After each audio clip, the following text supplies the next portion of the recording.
Comparing Matt Reeves and James Gunn as writer-directors is like comparing Al Pacino and BoJack Horseman. One's a parody and one's a critically acclaimed actor.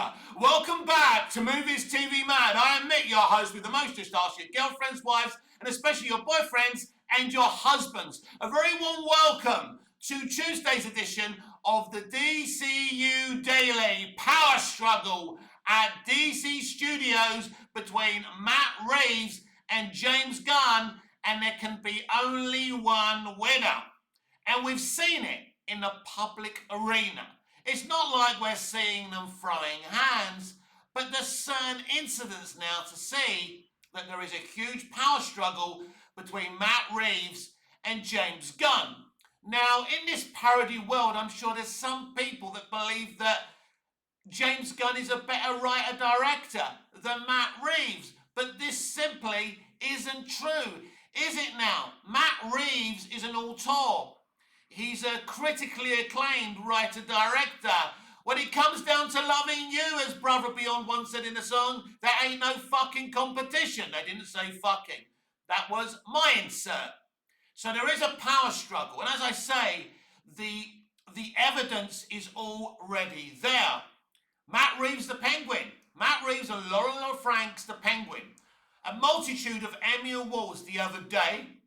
And as sure as night follows day, suddenly we heard that James Gunn, the bestest director ever, Superman movie, made 125 million profit. By a journalist with so much entertainment DNA, I'm surprised she doesn't melt when there's a candle next to her, Rebecca Rubin lied about a $125 million profit. We know it's a lie. It's actually been shot down already. It's not true. But Gunn's huge ego couldn't handle the fact that Matt Reeves is being seen to be a critically acclaimed auteur. He can't handle it. His little Superman film is being mocked all over the world. International audiences stayed at home and opted to rewatch Man of Steel on streaming and physical media.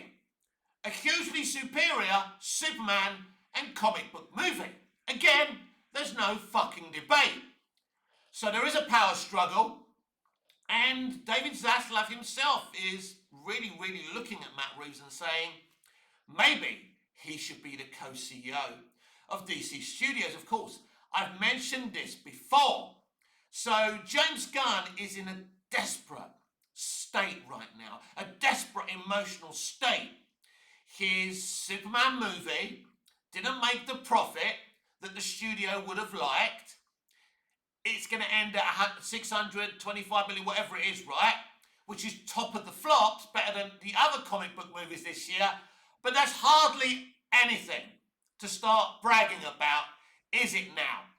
So he announced his Man of Tomorrow that has very little hype or interest from the audience, from social media. Nobody cares about Man of Tomorrow. And then he's going, yeah.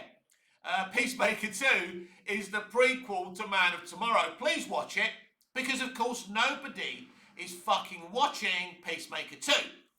And really, if we look at DC Studios and all their stuff, streaming stuff, there's no question that Matt Reeves and Laurel Franks, the Penguin, had 3.2 million viewers, while, Gunn's stuff, Creature Commandos and Peacemaker 2, even the original Peacemaker, can't even get to 1 million fucking views. An absolute failure. Because people want raw, grounded stories. Not just with comic books, but with anything. They want the emotions lifted. They don't want fucking parodies. They don't want sitcoms. They don't want comedy shows. James Gunn only knows how to tell one fucking story. And how many times can you watch this man tell the same story again and again and again? So there's a real power struggle now between Matt Reeves and James Gunn. And there can only be one winner, and that's Matt Reeves. The most toxic thing this man's done, by the way, is release his Man of Tomorrow movie, announce a release date for that movie before the Batman 2. Because he's hoping he can grab all the attention and make more money than the Batman 2. Just in case you watch my videos, James, because I do try and be as balanced about you as possible, but just in case you do watch my videos, let me be absolutely clear, because it's clear that none of you in this fucking industry, or most of you, don't understand how it works. Your movie will not take all the attention, and your movie will not make more money than the Batman 2. Because the Batman 2 is actually a hugely anticipated movie. And I expect that movie, hopefully, to make a lot of money. And you've tried a lot of different tactics to try and merge Matt Reeves' The Batman Crime Saga with your crappy DCU. And you haven't been successful yet. But who knows what's happening behind the scenes? There's still no DCU Batman. I don't expect there to be a DCU Batman announced anytime soon. The Superman movie was the time to reveal your Batman, and you didn't do it. There is no Batman right now in the DCU. There's not officially an actor being cast to play Batman in the DCU. Let's get this straight. What an utter shit show. Even the DCEU understood you needed Batman. And the studio wanted Christian Bale, and Nolan said, no, you're not having Christian Bale. So they came up with a brand new Batman, a fucking brilliant Batman, Ben Affleck, right? For me, even if you don't like BVS, or Snyder's kind of writing for that Batman, you love Ben Affleck as Batman and Bruce Wayne. That casting was godcore, right? But obviously there's discourse around that Batman as well. But the DCU doesn't have a Batman. Even though they announced the Batman movie, Brave and the Bold. Andy Muschietti is going to direct that movie. Beard. If Andy Muschietti directs a film called Brave and the Bold, I don't have a hole in my backside. It's not going to happen, people. One thing I do know, whether they do get a DCU Batman, whether this Brave and the Bold movie ever gets made, Andy Muschietti will never be directing it. Andy Muschietti was never going to direct this movie. It was a blag to try and get more people to go and watch that load of cack that James Gunn reshot and rewrote, the Flash movie, and it didn't work.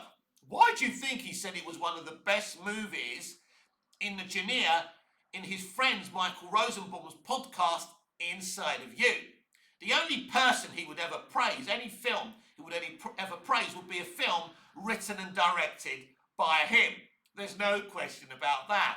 It's no secret now he rewrote an inferior version. He rewrote and redirected, reshot an inferior version of the Flash movie. And Andy Muschietti's original version of that movie is so much better. I'm not going to tell you how I know that, but whoa, it's like comparing, I don't know, cheese and urine or something. The cheese is Andy Muschietti's version of the Flash, and the urine is the reshot and rewritten Flash movie by James Gunn. James Gunn comes from a franchise that can't be taken seriously, the MCU. A joke, parody franchise that for some time made a lot of money, so studios decided Kevin Feige is a genius, he's the bestest person ever. Let's make movies like he does. Yeah, why don't you give that a try? Anyway, there is a real power struggle between Reeves and Gunn. And you can see it. You can see what's going on. As I said, it's no coincidence that the Penguin won all those awards and then, and then the next day we're hearing, apparently, that Superman made $125 million. Anyone who believes a word of it is an idiot. These journalists, as I said yesterday, using the terms loosely, are connected to Hollywood, are part of that system, have the same Hollywood DNA. They get a phone call and they do a hit piece, or they try and simp somebody who's a little bit corrupt like James Gunn. Matt Reeves got some critical acclaim, and Gunn's little fragile ego couldn't handle it. And that's why that announcement came. Have you ever heard of a movie before, like Superman, where they're accounting for every single cent, dime, and dollar bill? No. And then for the movie to start coming out of cinemas and suddenly have an announcement about what profit it made, there's a reason for that, and it's fucking panic. The Man of Tomorrow's announcement is fucking panic, and it ain't garnered much interest. I can tell you that. Even Grace Randolph has been talking about it, talking about how a lot of DC fans would rather Snyder come back and then, put up with James Gunn's slop. So it's a very, very interesting situation going around DC. Yesterday we spoke about, I asked a question, will the Snyderverse ever be restored, and should it? And I answered both times, yes, an unresounding yes. I would have such a geek boner, right, if Snyder was announced to come back, to continue what he started, or to do a Dark Knight Returns. What we've got to hope, the best hope for that, if you're in that camp, is that WB sell DC Comics to someone else. And as I said the day before, that Paramount are hugely interested in that situation. But at the end of the day, it's all about money. Do they have that kind of green to buy DC Comics from Warner Brothers? So it's going to be another interesting situation. Listen, from the day Zaslav came in, he came in to make WB viable for another sale. We all knew that. The rumours were there. The whispers have been there from day one. But right now, there is a little bit of a sparring match between James Gunn and Matt Reeves. And I do think it's funny that in the past they pretended to be friends when Gunn said, no, it's not true, that Batman is part of the Elseworld universe, and Matt Reeves goes, thank you, James Gunn. But they don't like each other. I don't think many people like James Gunn in this industry, right? Half of the really talented people don't even know who James Gunn is. There's that as well. But yeah, you've got to take your choice here. Who would you prefer running DC Studios? Matt Reeves or James Gunn? Because as I've already said, you can tell that there's something going on.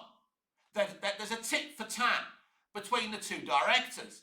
Now, it's very kind of difficult to gauge what kind of man Matt Reeves is. He's very softly spoken, he's very, very quiet, and he doesn't seem to have the ego of James Gunn.